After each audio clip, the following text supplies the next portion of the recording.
PowerNomics, Chapter 3. Building competitive communities. This nation will be colorblind when whites proclaim their black blood like they proclaim Indian and European lineage. A group's ability to compete is determined by its internal cohesiveness and self-interest. Black Americans must therefore build functional communities within which they can ethno-aggregate, then practice group economics and group politics.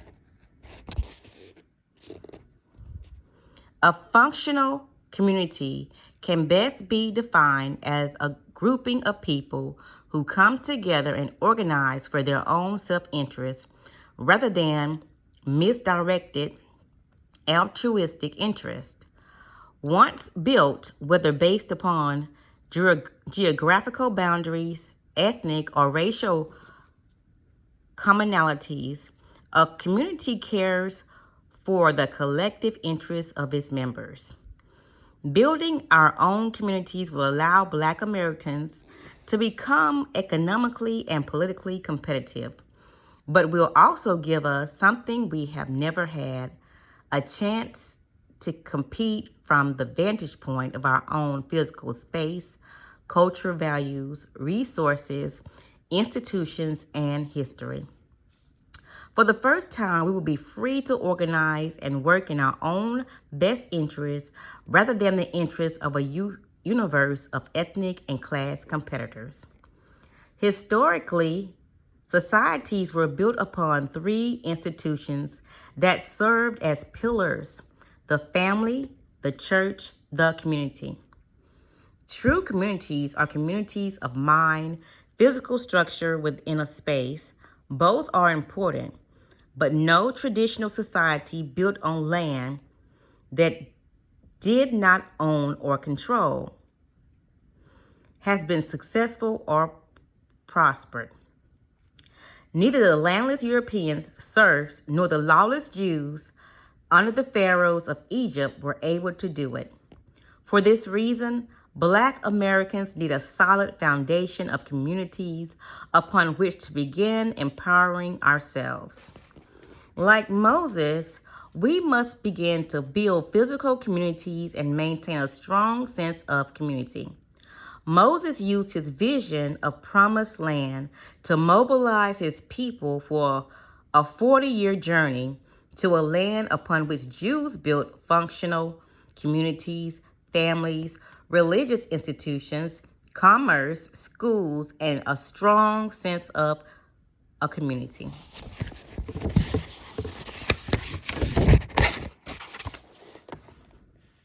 Boundary lines, the new color line. Nearly a century ago, W.E.B. Du Bois accurately proclaimed that the color line would be the problem of the 20th century. It's a new millennium now. And it's becoming clear that the problem of the 21st century will be community boundary lines. America is balkanizing along racial, ethnic, economic, and religious lines. Across America, groups are aggressively seeking territory or communities in which they can store their wealth, resources, and political power to enjoy and preserve for their future generations. As noted earlier, Hispanics, for example, are assembling their economic and political intentions behind their Spanish language and culture. They intend to use both to capture territory, rights, and political base within the United States. The practice of seeking territory for communities will intensify as more and more people from around the world immigrate to America. They come to America in search of a better quality of life, not to integrate with whites or to get along with Black Americans. They are coming to this country to get ahead economically and find wealth and fortune. They commit themselves to competing with any and all groups economically and politically on behalf of themselves, their families, and their native countries. Typically, their initial destination is close to or within Black neighborhoods. They have learned from officials and unofficial sources that they can find great opportunities in Black neighborhoods. Within Black neighborhoods, ethnic immigrants expect to find the least expensive housing, lax enforcement of laws and regulations, and little business competition. They also find readily accessible consumers, government assistance, easy access to elected officials, and employment opportunities. Though they are aware of the crime problem in Black neighborhoods, the advantage outweighs the disadvantage. They find territory and build communities. As ethnics fill in business voids in Black neighborhoods with a modicum of success, they began to practice ethno-aggregation. They bring in and aggregate their families and others from their native lands. They then develop more businesses in Black neighborhoods. As they capture territory, they establish power, economics, and political organizations using their ethnic culture, language, and religion as their common ground.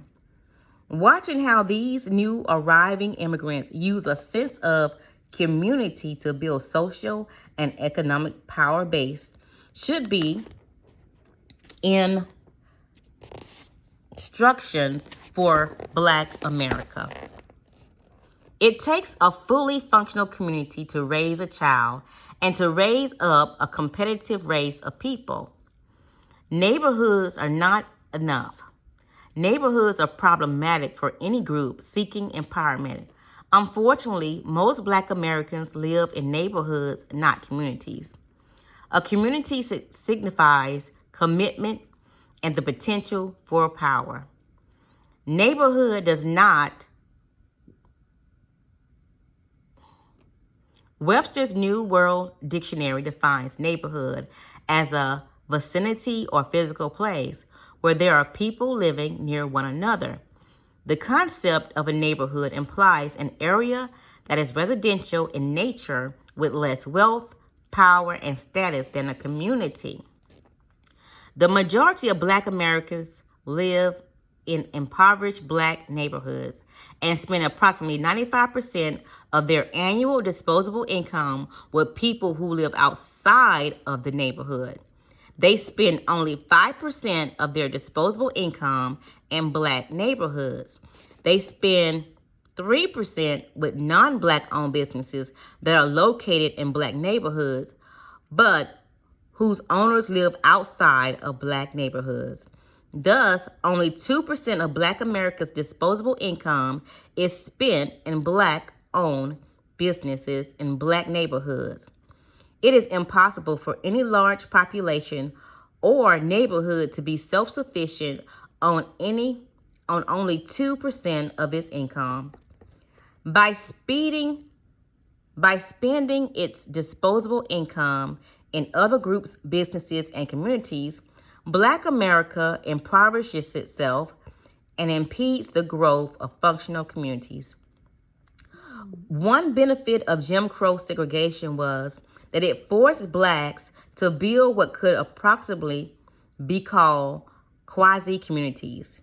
Unlike neighborhoods where people simply lived in the same area during Jim Crow segregation, Black Americans were unsatisfied with the code of conduct. They lived together because they had the same interests and needs, but equally as important, they trusted and depended on each other. From the Civil War into the end of the Black Civil Rights Movement in the 1960s, Blacks successfully built a vibrant culture, marginally competitive schools, Black churches, personal service businesses, and professional class. Though they were small in number, these community assets produced jobs as well as products and services for Black people. The desire for integration caused Blacks to abandon their businesses, communities, culture, and code of conduct.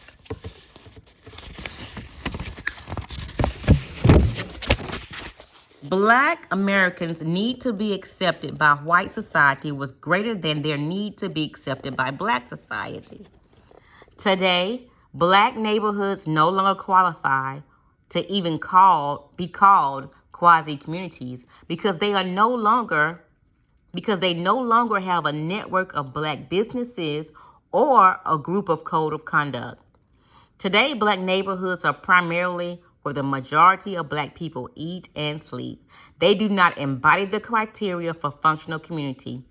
Consequently, Black neighborhoods are typically referred to as ghettos, urban areas, inner cities, or they are also sometimes identified by terms such as the hood. These broad, ambiguous terms signal the dependent, non-competitive nature of Black geographical areas across the country. Developing a true sense of community. What is a sense of community and why is it important? A sense of community is a collective thinking, seeing and behaving as we, not as me. Social integration has intensified our need for a strong sense of community or a sense of peoplehood. Having abandoned their quasi-communities, culture, schools, and businesses for the integration promised land. Many Black Americans cannot easily return to physical communities that are primarily Black. Those who cannot return can exercise an option. They can identify with Black physical communities and organizations via their mindset, actions, and support. This strong identification and support is what is commonly referred to as a sense of community or a sense of peoplehood. It is what people feel when they have a strong psychological identification with a physical community and its inhabitants. They are attracted to and desire the cultural familiarity, security, and satisfaction they receive from association with these communities. The psychological damage Blacks have experienced as a result of slavery, Jim Crow, segregation, and racism will pose significant challenges to developing a strong sense of community. The impact of social engineering on communities. Throughout the relationship between Blacks and whites, the majority white society has kept Black Americans under various forms of control, physical, legal, and symbolic. The majority society, through its primary institutions, has used rudimentary sociological and psychological principles to control Blacks and deprive them of their sense of peoplehood. In such a state, Black people could easily be misled into inappropriate behavior. Identifying with the oppressor groups and hating their own group. This is not a conspiracy theory. The facts are evident in the marked inequalities between the races and continued inappropriate behavior patterns of Black America. There is no other way to explain why historical inequities remain unchanged and Black Americans continue to cede and surrender their wealth and resource powers to the competitors while their own family, communities, and race as a whole remain powerless and impoverished. These are neither innate nor normal behavior characteristics, so let us examine their origins. Research suggests that aberrant groups' behavior among Blacks began in 1710 and were formalized into law when the Virginia colonial government introduced meritorious mission, a public policy that was used to condition and install internal controls into the psyche of enslaved blacks. The practice rewarded blacks who saw slavery through the eyes of white society. We were willing to work against their own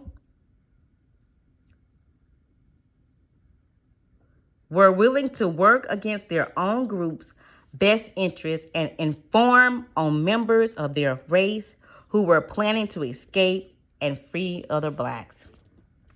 The social engineering effectively destroyed most blacks' people's sense of community, trust, and accountability.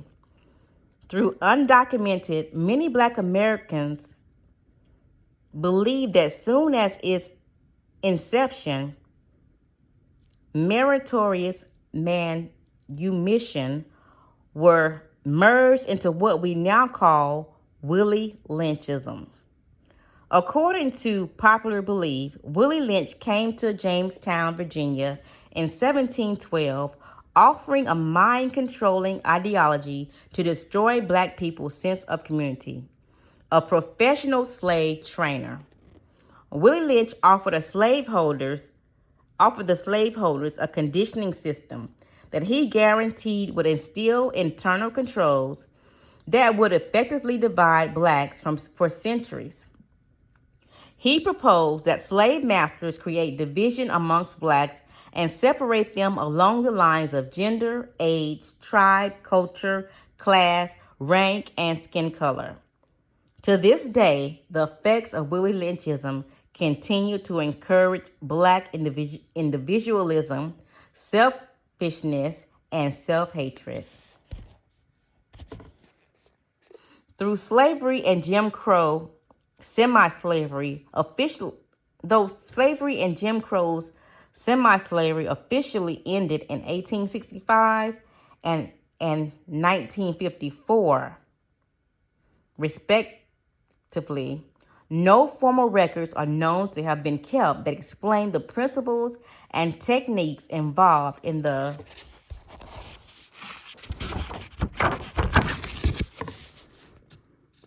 conditioning process. If our goal is to build functional communities, we can, however, understand the techniques and methods that were used to destroy our sense of community. We can more fully understand what happens if we analyze a similar and better documented mind control experiment that occurred during the Korean War of the 1950s. Meritorious manumission versus brainwashing. Both American soldiers held in North Korea prisoner of war camps during the 1950s and enslaved people were psychosocially and physiologically manipulated in parallel ways. The Communist North Korea Army and its Chinese consorts used brainwashing on American soldiers. Slavery used conditioning. The biggest difference between two systems was extreme physical cruelty of slavery. Both systems were designed to tear people apart. In many ways, communist brainwashing was a combination of meritorious manumission and Willie Lynchism. It was a sophisticated form of re-education that operated like group therapy run in reverse. But unlike group therapy intended to bring people together, communist brainwashing and the meritorious manumission were designed to drive people apart from one another. The larger purpose of these social conditioning systems was to destroy the ability of the subjects to form natural groups and communities, develop normal relationships, support, protection, and communities with members of their own group. Table 2 offers a brief comparative analysis of the brainwashing of military captives in North Korea and China. Over a 3-year period in the meritorious manumission policies Willie Lynchism imposed on blacks for several centuries. The table compares the similarities between the goals, psychological principle, rewards, punishment, and result in behavior changes. The result of two systems were nearly identical in every respect, but in each instance of subjects identified with their oppressor and were often unwilling to return to their former communities to be with their own people. The brainwashed prisoners of war who survived were hospitalized and deprogrammed. No such therapy has ever been offered to Black Americans. Table 2, the meritorious manumission versus communist brainwashing. Nearly 1,500 African American slaves on plantations throughout America. The goal is to control a large group of captured slaves and make them hardworking, fearful, dependent, docile, submissive, and loyal labor tools to build wealth for their capturers. Program, a system of dehumanizing and psychological conditioning using elementary principles of physical, emotional, and intellectual deprivation, conducted by slave masters with the equivalent of 3rd to 4th grade education. Procedure, transported into hostile lands, made a minority and totally dependent, totally deprived of family, hope, and basic necessities, rewarded for identity with slave masters. Reaction of enslaved blacks, internalized white values, and fear of oppressors, eroded group interest, self-interest, and abandoned codes of conduct, displayed self-hate, exhibited difficulty trusting and cooperating with other blacks. Success rate. After 360 years, 36 million descendants of slaves have the shortest life expectancy, low self-esteem, remain divided and non-competitive. They remain fearful and continue to seek white approval and rewards that come with being Sambos and sellouts. The Communist Prisoner of War Brainwashing. Time period, 1950 to 1954. Subjects, nearly 7,000 white American soldiers in the prisoner of war camps in North Korea. The goal, to capture a large group of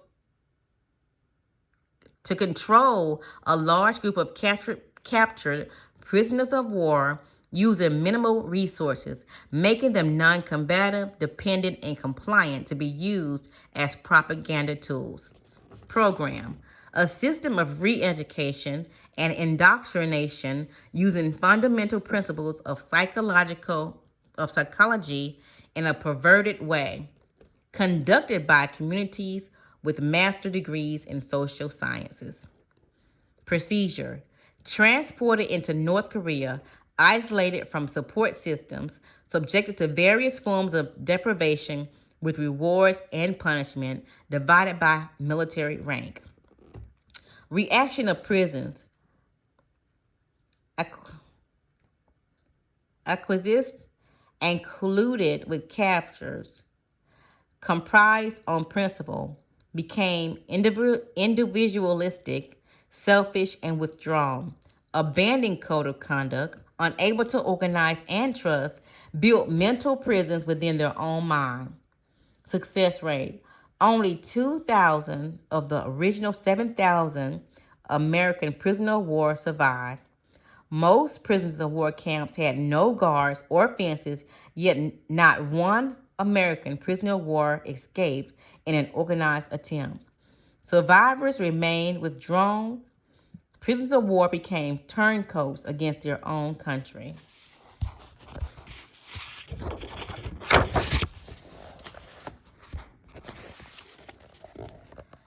Brainwashed for life.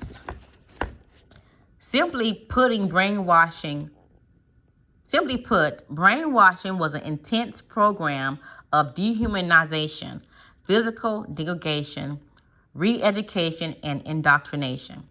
The North Korea communists, much like Willie Lynch, were not simply interested in controlling the prisoners of war while they were in prison camps.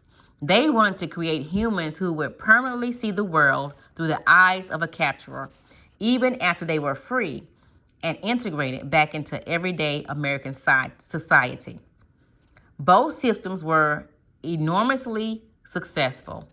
Like black slaves, the imprisoned soldiers were captured, transported into a hostile country made of minority in their segregated prison communities, and made totally dependent upon their captors for the basic necessities of life.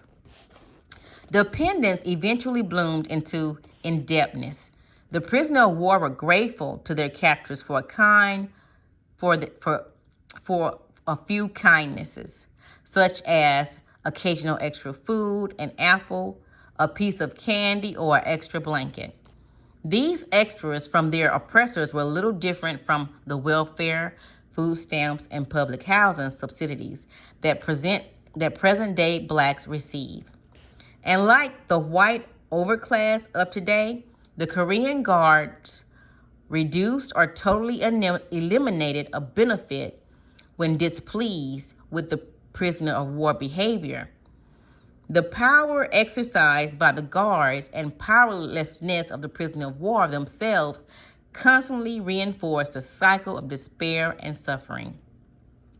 Korean brainwashing broke the will of highly trained soldiers so that they have no interest in trying to escape.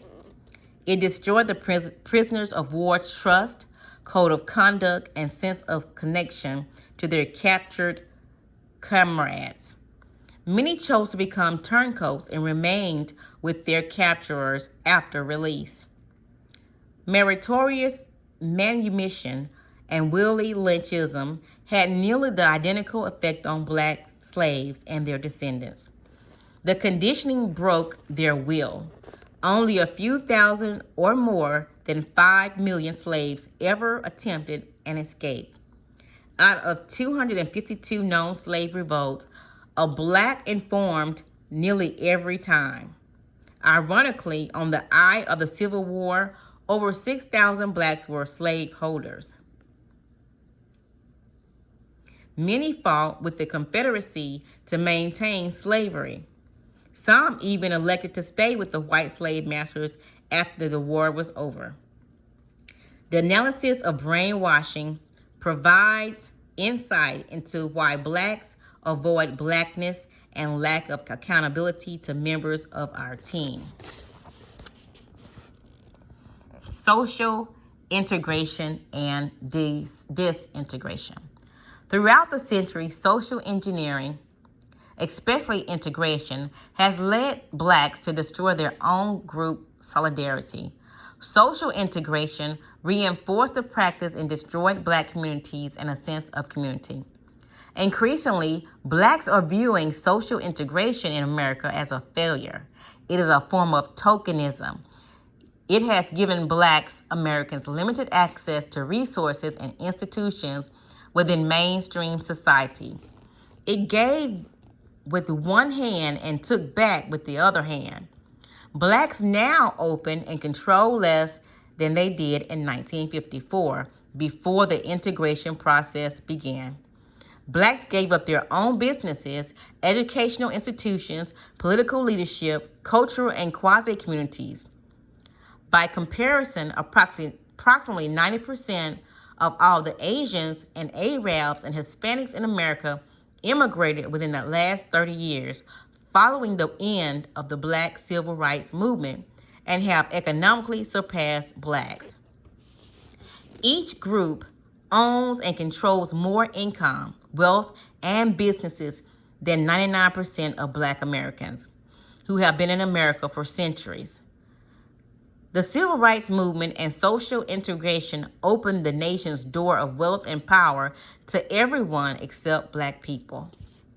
Once the majority society consented to integrate blacks, whites began a scorched Earth policy, intentionally destroying large urban cities, abandoning them, and cannibalizing their industries, businesses, and other wealth-producing entities.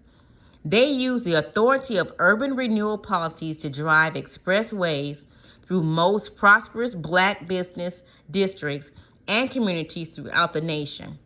The majority society has forced blacks to bear the burdens associated with integration process. Whites frequently complain that blacks are too race conscious. In fact, their inappropriate behavior patterns indicate they have not been race conscious. When integration destroyed black business communities, black consumers commuted to white suburban malls and started spending approximately 95% of their annual disposable income outside of their own communities. Black colleges were converted to miniature white colleges. Blacks seeking educations, jobs, homes, and leaderships were forced to turn to the majority white society. Integration has a built-in, unofficial quota system of 5 to 8%, sometimes called the tipping point, to ensure that blacks will always be a powerless, non-controlling minority in white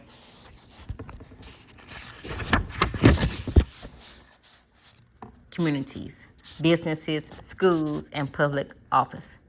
Once the black percent reaches 5 to 8%, whites become fearful of losing their majority status and control over blacks. They sell their homes, move their businesses, and transfer their children to all-white schools. Typically, a situation where whites are the majority and blacks are the minority is described as racial balance. Social integration co-opt blacks into practicing individualism rather than group solidarity and group competitiveness. Individualism is the perfect ideological weapon to defend the group's privileges that each generation of white inherits over blacks. Individualism gives what appears to be a reasonable explanation for black underachievement.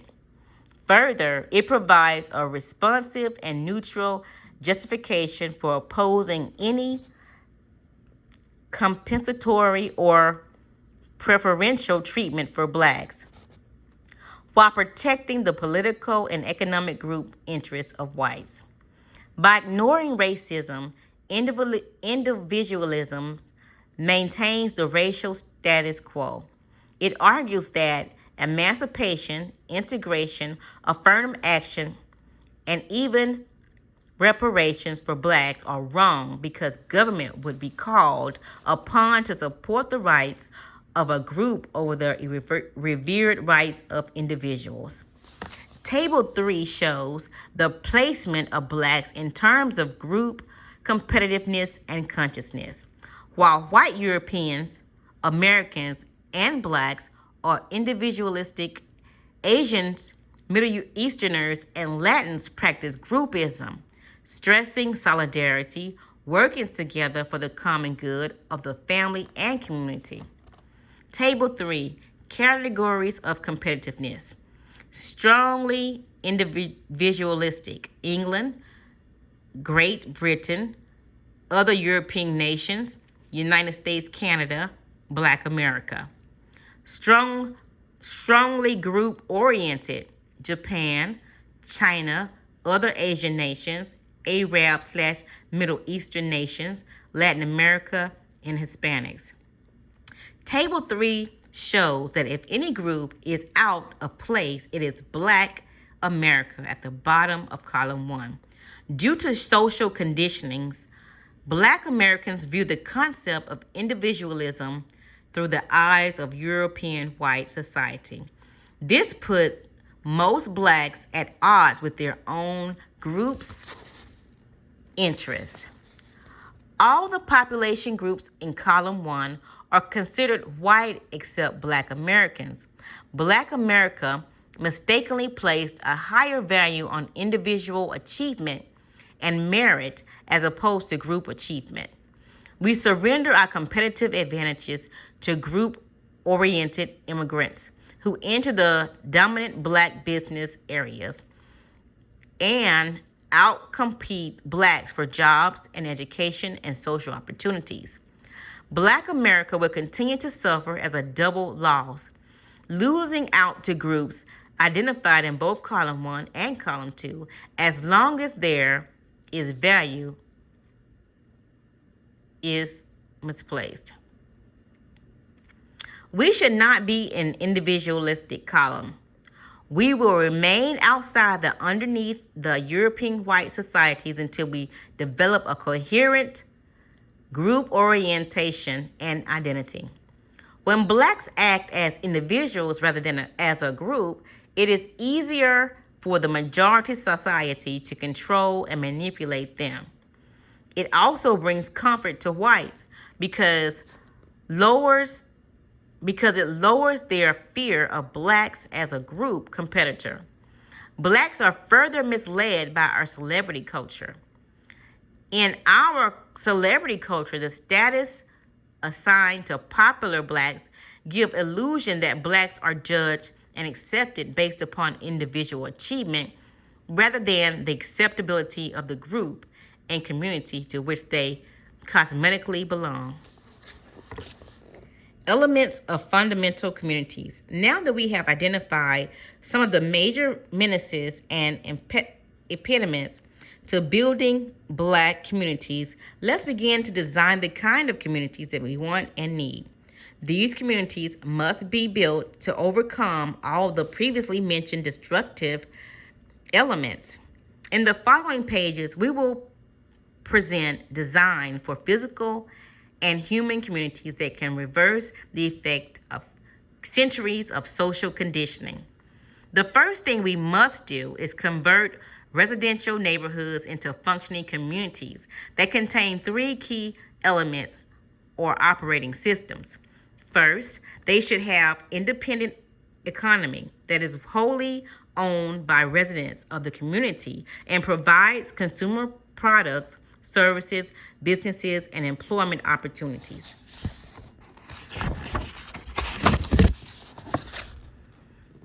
Second, they should have an active code of conduct and group accountability. Third, they should have a form of governance that collectively speaks for the residents and is capable of applying political pressure to outside groups. Let's elaborate more fully on each of these elements. Independent economy. Not one black neighborhood in America has a black business economy upon which its members can depend to supply its residents with their daily necessities, products, services, or jobs. As stated earlier, the civil rights movement of the 1960s was destructive to urban black communities in many aspects. Black America would have been much better off had the movement equipped blacks to be their own job and product producers rather than seekers of jobs and products of others. If blacks had become production orientated rather than consumption orientated, there is little likelihood that today they would have a hidden national unemployment rate of 34% and live in neighborhoods rather than communities. Today, black neighborhoods are totally dependent upon whites and other competitive groups to supply the products, services, and employment needs of black neighborhoods. Code of conduct and group accountability. A code of conduct is a standard of behavior that outlines what is right and wrong within and outside of the community. It serves as a competitive tool that promotes group unity and accountability by suggesting either rewards or punishments for its members based upon their acts, help or hurt the members of the group. The burden for establishing and enforcing a code of conduct typically falls upon the shoulders of the community-based institutions, the church, family, and school. A code of conduct does several things for the community. First, as a system or collection of rules, it prescribes and justifies how blacks should think, see, and behave with other individuals and groups. These rules can be explicit and explicit. explicit and implicit. But either way, they act to govern individual behavior that affects a group. A black code of conduct is necessary to keep our destructive behavior that is so often evident in black neighborhoods. Moreover, wealth and power can be built only where there is an enforceable code of conduct. A code of conduct defines inappropriate behavior and impedes it. It also rewards behaviors that uplift, strengthen the group. Any group that is characterized by self-hate, a lack of group self-interest, disorganization, and other social pathologies must implement a code of conduct in order to build an organized society and maintain an infrastructure that includes schools, healthcare systems, and other human services. Once a code of conduct has been articulated, it should be adopted in communities through schools, neighborhoods, organizations, churches, and families so that it reaches all the residents. It must not only become a guide to appropriate behavior, but also a guide towards accountability and the development of penalties for inappropriate behavior. The code of conduct should be carefully taught to black children so that each generation will know what is expected of it. Among other things, black youth need to know how they should treat other members of their family and communities, how to conduct themselves at school, in church,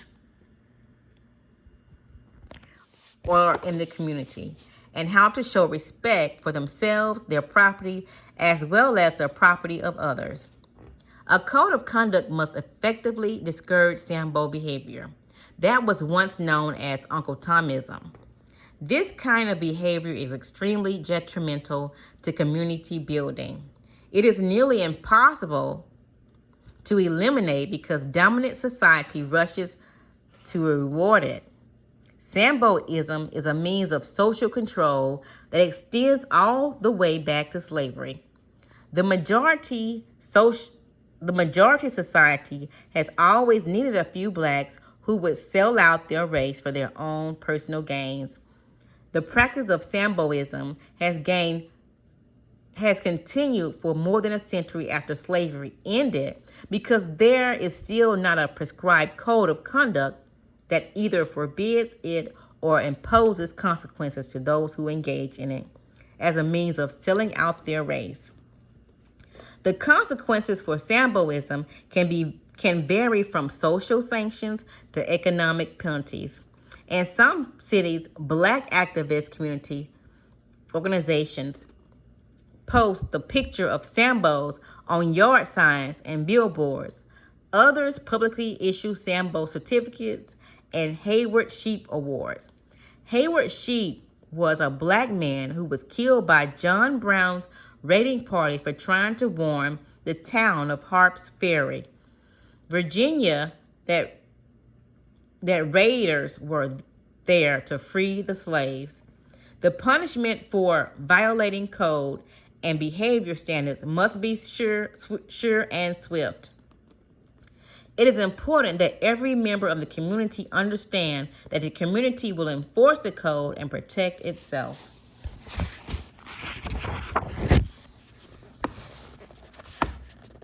A code of conduct will be necessary to communicate new team standards.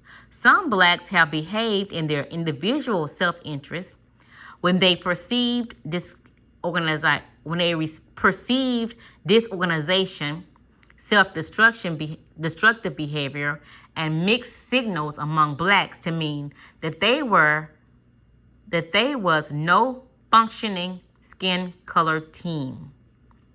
Those who choose to change their behavior to re-identify with the team and take a part in helping the group achieve self-sufficiency and competitiveness.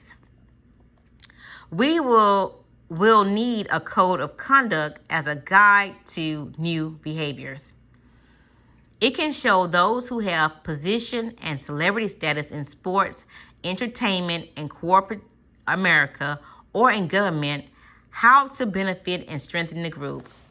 social and political governance. Lastly, a functional Black community should have a structure of social political governance that regulates communities, institutions, and represents the collective interests of the community. All across America, Black neighborhoods are administered and governed by whites, even in cities where Blacks elected officials are already in place. Whites set the rules. Blacks are expected to obey. This pattern of domination was achieved with the full knowledge and support of both white and Black societies. Once Blacks get into a strong position, they should not allow whites or any other group to represent them in competitive situations. To do so constitute a conflict of interest. However, for the moment, whites control all institutions within Black neighborhoods. They derive the benefit of authority, income, jobs, and business opportunities from governing in both white and Black communities. Moreover, they determine what services Black people receive and the products or opportunities that exist within Black neighborhoods.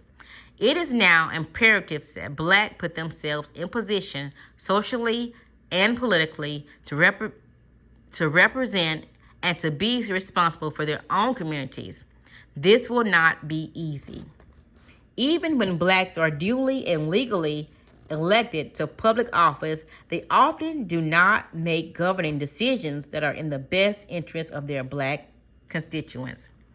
Once in office, they often become sensitive to approval ratings and the need for re-election funds. Since Blacks rarely conduct polls or vote based on criteria other than popularity and have little money for campaign contributions, Blacks seeking or holding public office find it more advantageous to secure the approval of white society. They believe white dollars will come to them while they are in office as well as when they leave public service.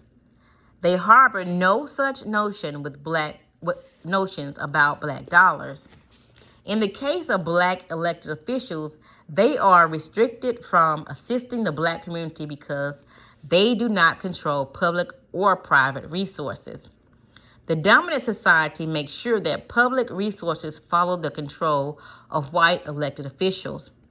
Protecting their own best interests, they do not want the levers of control in Black hands. Most know or suspect that it's easier to ideologically or politically control and economically exploit disorganized Blacks who lack both physical communities and a strong sense of community. Andrew Hacker, in his book, Two Nations, discussed how whites fear Blacks and hold strong beliefs that political control should never be surrendered to Black people. Under this system of white domination, Black elective officials' political power is most symbolic. Within holding control of public resources from Black officials is a standard operating procedure. Blacks will not voluntarily be given control, regardless of or whether the city's Black population is the minority or the majority. Without tangible resources and power, it is nearly impossible for the properly intentioned Black elected officials or Black communities to compete. Nationalism and pluralism. Since nationalism and pluralism allows millions of ethnic immigrants to compete as a group, they have the potential to do the same for Blacks. Devotion to one's own cultural group or nation is called nationalism. Nationalism helps groups build communities, mobilize for power, and control resources. It allows cultural groups to function as nations within nations. Black Americans are a nation within a nation, but have never behaved in a manner consistent with reality. In our pluralistic society, many groups are nationalistic. They form their nation of peoplehood based on common underlying characteristics from skin color or to language. Nationalism is based upon a sense of community and can make it easier for blacks to build a cohesive group within the nation. As an excluded national living on the margins of American society, blacks have marched, prayed, and fought to be accepted into mainstream society. They have wanted to be a part of a nation rather to be a nation.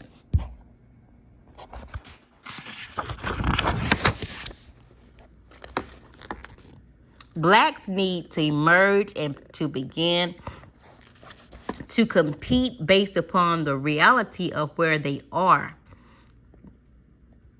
They are obsolete labor class that is reluctant to build and live in their own communities.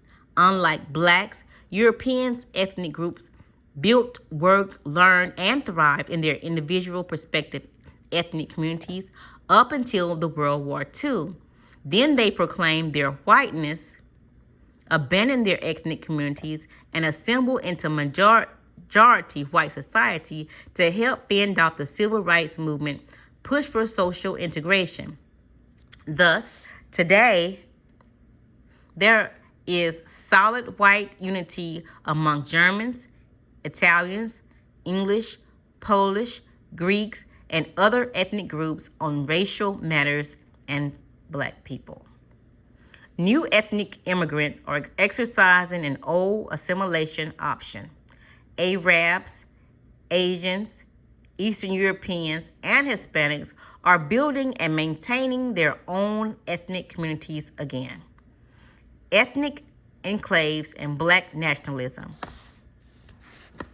First, generational ethnic immigrants typically build their own independent communities before assimilating into the larger society during the second generation.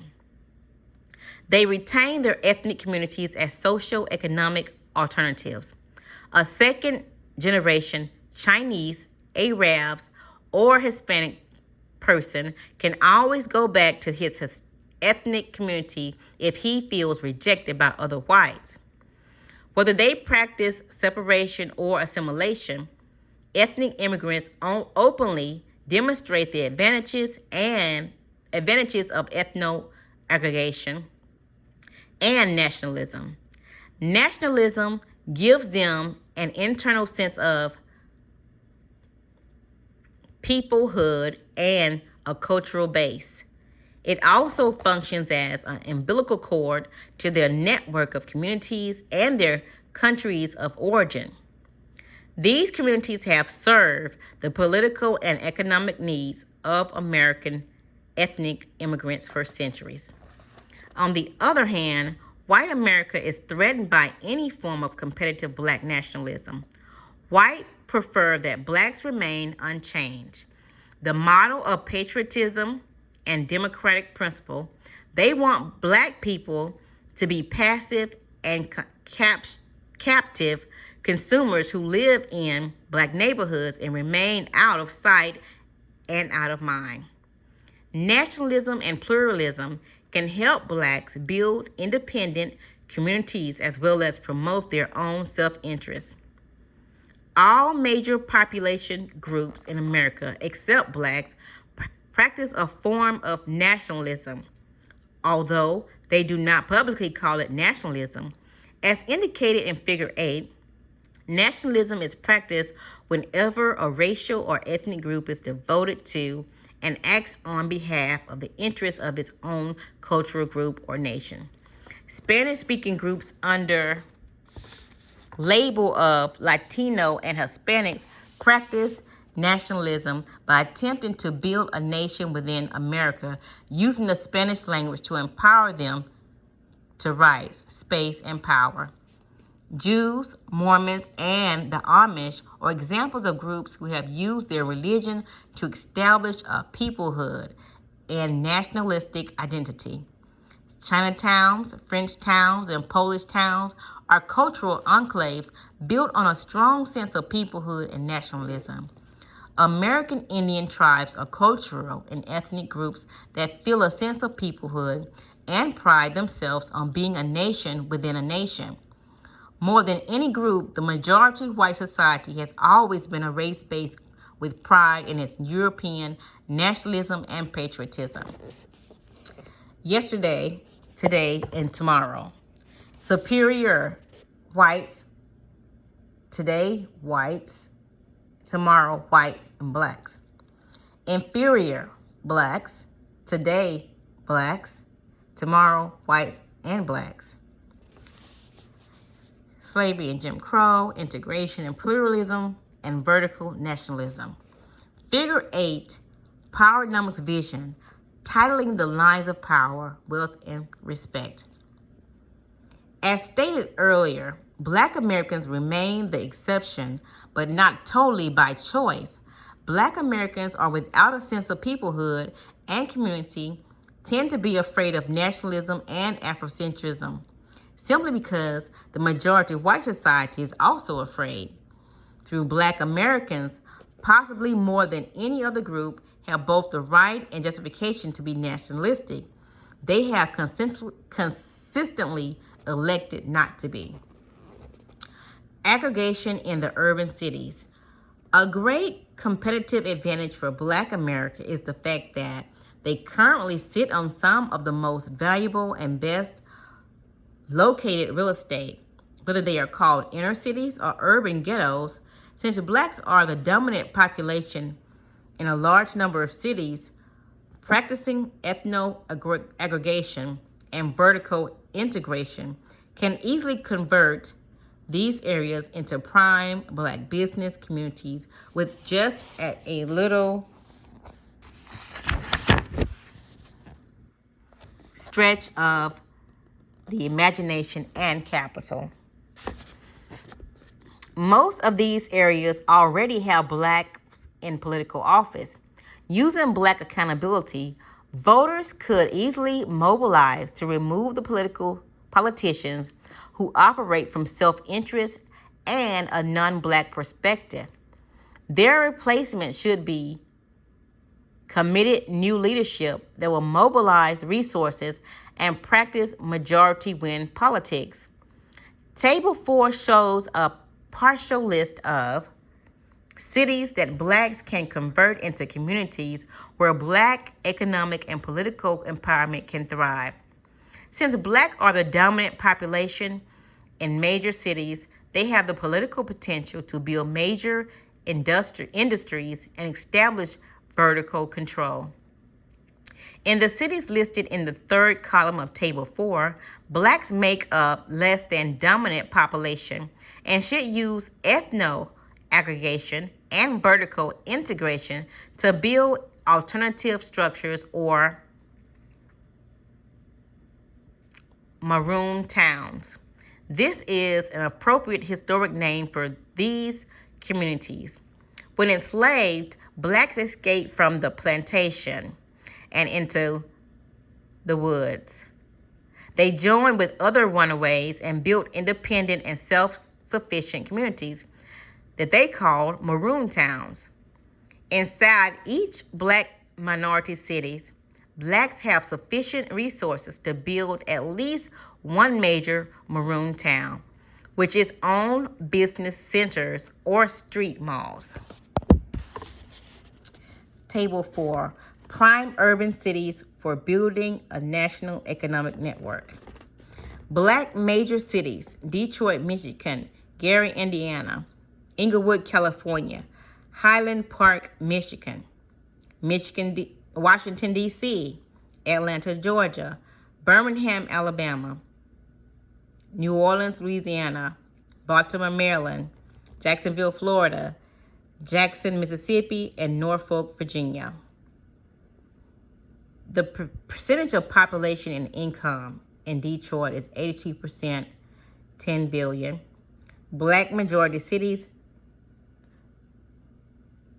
New York City, Chicago, Illinois; Philadelphia, Pennsylvania; Los Angeles, California; Houston, Texas; Memphis, Tennessee; Dallas, Texas; Cleveland, Ohio; Cincinnati, Ohio; Milwaukee, Wisconsin, St. Louis, Missouri, and Buffalo, New York.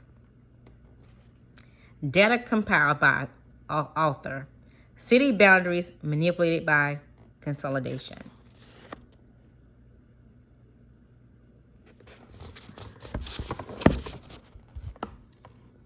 Also, there are suburban neighborhoods all across America that could be converted into variable, self-sufficient Black communities instead of simply remaining Black neighborhoods. For example, Prince George's County in Maryland has the honor of being the wealthiest Black neighborhood in America. As a suburb of Washington, D.C., it has attracted Blacks out of the district and now has the highest concentration of the most educated Blacks in America. Yet, it remains simply a residential area of the most educated Blacks in America. Yet it remains simply a residential area where some of this nation's wealthiest Blacks merely eat and sleep. They do not build a community that was self-sufficient and competitive economically. There are at least 21 Black municipalities that could easily be transformed from residential neighborhoods to functional communities.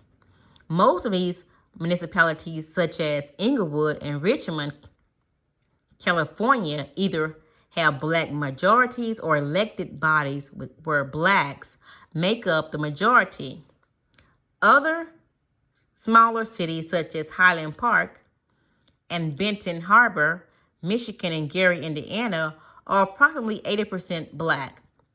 With visionary leadership and can-do attitudes, Blacks could convert these economically and politically weak neighborhoods into competitive communities. Rebuilding can begin by staking out competitive space on which to build and operate. When the Black Civil Rights Movement ran its course, urban Blacks exercised newfound social freedoms by integrating into previously all-white suburbs, businesses, and schools.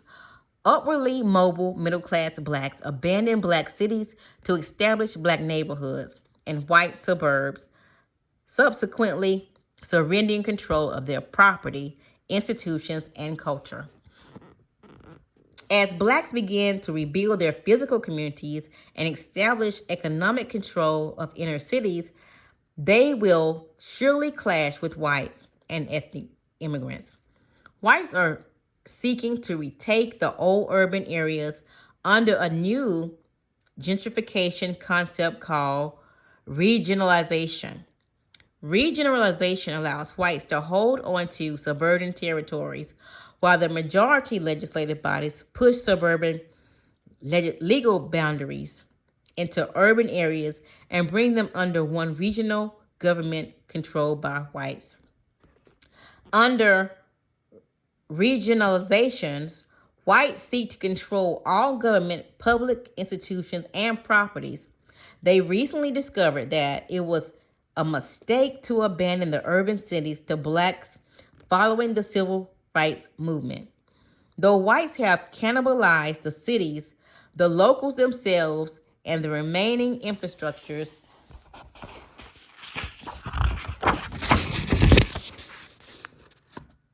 are still valuable. The wealthy and power elite want them back. If whites are successful in retaking Black neighborhoods and cities, Blacks will be back where they were a century ago. They will own and control nothing. Worse, they will have to compete with new ethnic immigrants as well as whites for space in the cities like Detroit. Many Black elected officials in Black cities are co-conspirators in regionalization. They invite whites to reverse the outward migration of the 1960s and come back into the cities. Black elected officials give away their cities, assets, prime property, privatize public services, control over the schools, court systems, and public water and sewage plants to draw whites back into Black cities. Scant rewards incentives and special programs are derived to empower blacks who live in those communities. Only a few black public officials are trying to hold onto their neighborhoods and control of government. It is clear by their actions that whites are determined to regain ownership and control of the power, land, and resources in the cities. The same whites who work to keep control of black assets, citizens criticize the way blacks live and would never allow conditions similar to those in black neighborhoods to exist in their communities. Black America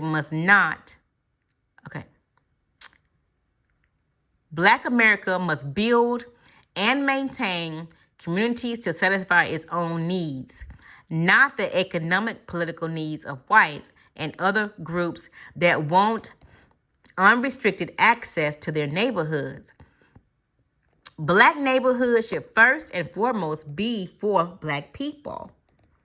When I articulated this concept on national radio, a white gentleman called in and said he felt white and ethnic immigrants ought to have a right to make their living in black neighborhoods. This caller missed the point. There is no disagreement that non-blacks have a right to establish businesses in black neighborhoods, but blacks have the same rights that whites and other groups have to withhold economic support when they choose. Black Americans will get more businesses or ethnic groups that engage in practices adverse to blacks. No law or public policy can make blacks spend their money in black-owned businesses. If we were illegal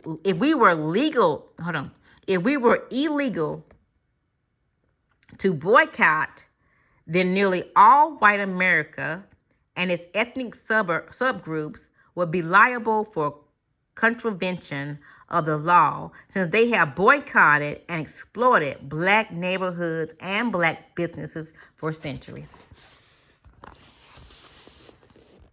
Boundary maintenance. An important task in building new black communities is establishing and maintaining community boundaries. It is a common sight to see animals mark their territories. Humans operate at a higher level, but they too establish boundary lines, then mark them. The majority society and language. The majority society closes communities using markers such as skin color and religion, wealth, and political clout of the group. Those with the greater wealth and political clout will typically have more prominent markings. Wealthy communities are marked and closed by signs and gates, security guards. Ethnic communities such as Chinatowns are marked symbolically, often by Oriental gates. Koreatown and Little Havana are marked and closed by flags, a foreign language. Hispanics claim and mark space and close communities using Spanish language. As the society becomes increasingly plural, groups take out, mark, and close their turf. This is every group except Black America. Black America can build communities, but to keep them and have them achieve their objective, they ought to be marked and closed. Marking is one of the first practices that we should institute as a part of our code of conduct. Once our communities are up and doing business, we must mark our communities the way other groups do. By marketing our communities, we send the message that these communities belong to us. Today, there are no positive signs that identify Black to mark territory. Today, there are no positive signs that identify Black neighborhoods and say, this is ours. When Black Americans begin to mark territory, it does not mean that others are unwelcome anymore than when Arabs, Chinese, and Hispanics mark their territories. Do the pagodas in Chinatown mean that non-Chinese cannot enter? To the contrary, marked boundaries invite all to come, but primarily as customers and visitors.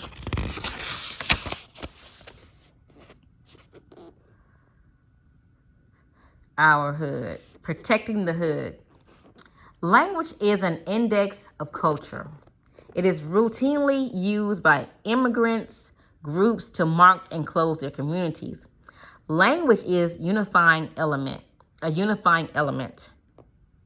and it allows native speakers to do business within communities while limiting others. It brings status and importance to people, culture, and communities. Visitors to Chinatown, Koreatown, Little Saigon, or any other culturally strong communities might feel some discomfort because they do not speak the language. Others often feel resentment because they feel this is America and everyone should be speaking English, the national language. Public law in some cities, such as Miami, require that all public announcements to be in both English and Spanish.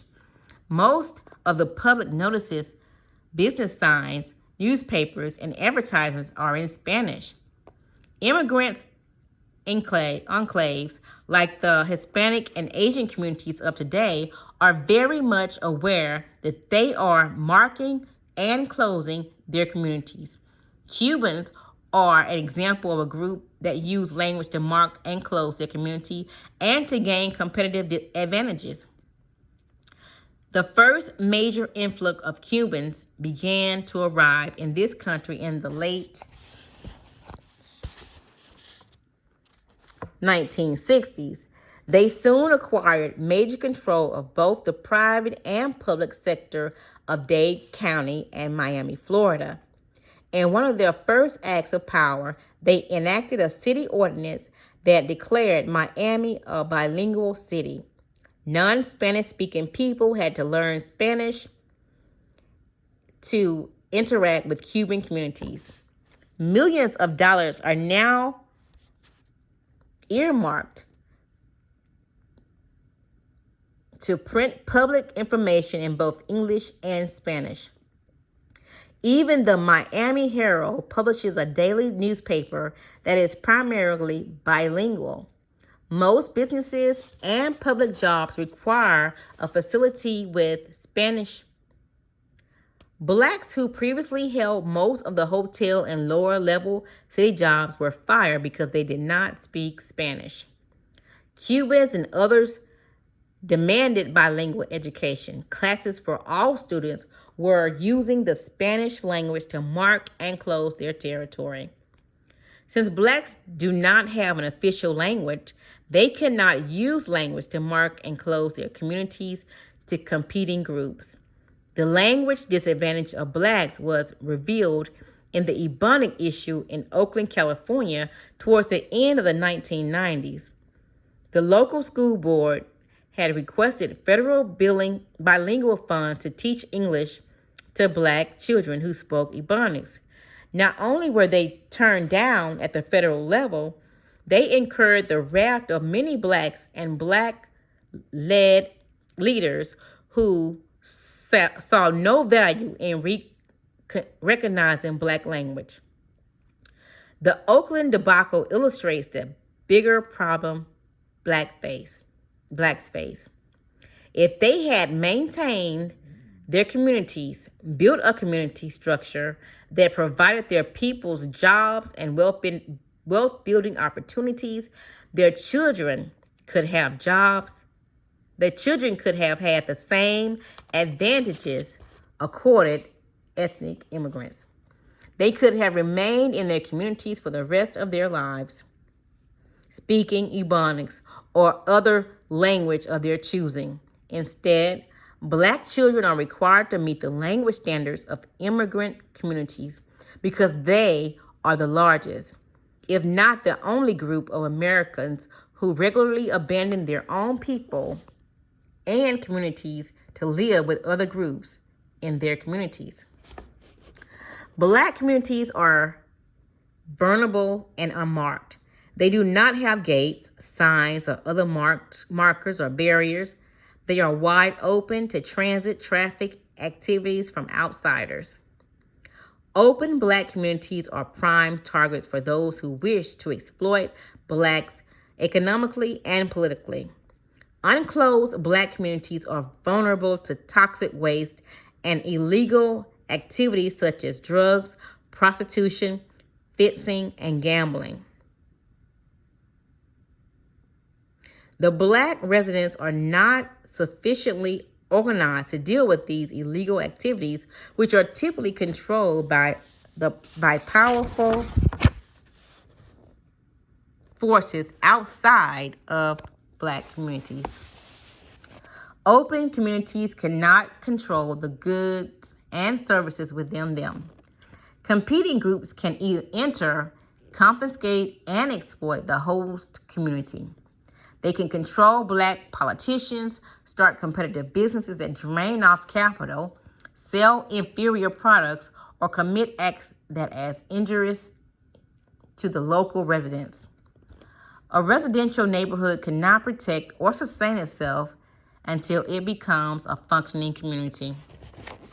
Levels of functioning community.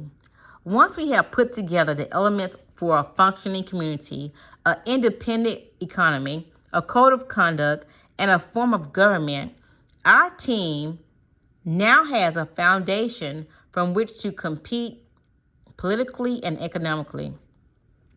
We became more familiar with each other and can rally around our collective needs, experiences, and goals. We can now begin to move our communities to higher levels of functioning, as illustrated in Figure 10 below. Our paradigm of vertical integration can be applied to community development. Vertical community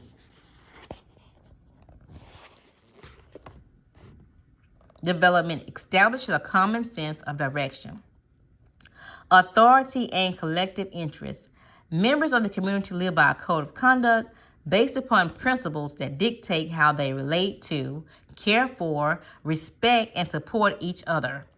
Once people have a confidence that others in the community can be relied upon to help and support them, a sense of mutual trust evolves and cooperation can follow. Humans cooperate with each other they have learned to trust. Group accountability, group cooperation, group trust, functional community. The key to empowerment, ordering of a community. Once people are cooperating, they have the capacity to hold members of the group accountable for their behavior. All members of a community cannot be relied upon to live by a code of conduct alone. Some will undermine and sell out the community. They will not contribute to its collective development or support Blackness. A functional community must have a means to protect itself and to hold its members accountable. Other groups have always had formal and informal mechanisms to reward, punish members of the groups who intentionally engage in behavior that is inappropriate and injurious to the community. Black America must have some institutional community organizations that will hold members accountable to the code of conduct. With the community developing trust, cooperation, and accountability, as indicated in Figure 10, Black people will be able to function as a competitive team in the marketplace. Conclusion. The success of our nation empowerment plan to great degree depends upon our ability to build, mark, and close physical communities and develop mindsets that connect us to one another. Integration destroys community. It does not build them. Community is organized around people with a common goal who's appropriate and recognize each member's contribution to the overall group A competitive community is one that operates upon competitive advantages. Within our national network, we must build competitive communities that contain social, political, economical, and religious education and geographic assets that act as foundations of power. Communities are repositories for Black assets. The PowerNomics Nation plan, offer research, and strategic to build functional communities, but the work of the implementing the strategies is necessary to a local function. Some neighborhoods will be able to use out-of-the-box thinking and mobilize for change. Others will talk about what they should do and not progress much beyond discussions. Some neighborhoods and communities will never even get to the discussion stage. Each Black neighborhood should articulate a common set of beliefs and values regarding taking business risk, making a commitment to saving and investment, striving to achieve uniformly high